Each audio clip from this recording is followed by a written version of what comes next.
Hi, my name is Andrea Ordaz. I am the project manager of Project Legacy. We are here today to talk a little bit about the history of the buildings and some of the repairs that needed to be made to keep them up to date and safe for the clients that will live here.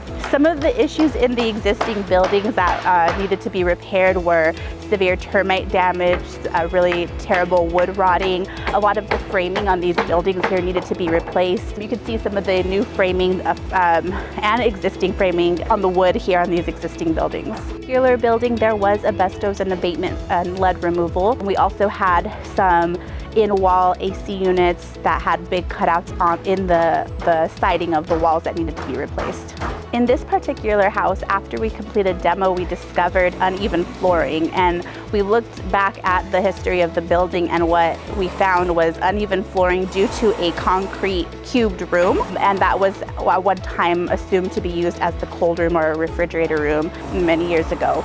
This room was covered up and not in use for several years, probably several decades, and when we found this, we did need to do some demolition around that so that we can have even flooring to provide housing for the clients that will live here. So this particular house is specifically designed to be fully ADA compliant. We will have larger bedrooms and 6 clients residing in this house. So this particular building actually was demoed completely, unplanned and unexpectedly. After the initial demo, we learned that the floor joists were not the right size and did not support the second floor of the building properly. It was unsafe to keep the building as is the original structure.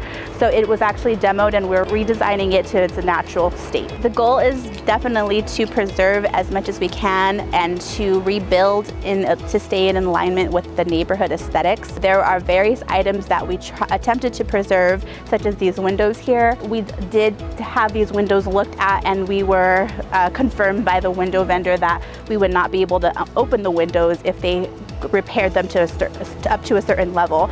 So unfortunately, these windows are not going to stay on the campus, but they are being donated to Old Riverside Foundation. Other items that were donated to Old Riverside Foundation were various tiles that would no longer be used in the houses, built-in cabinetry.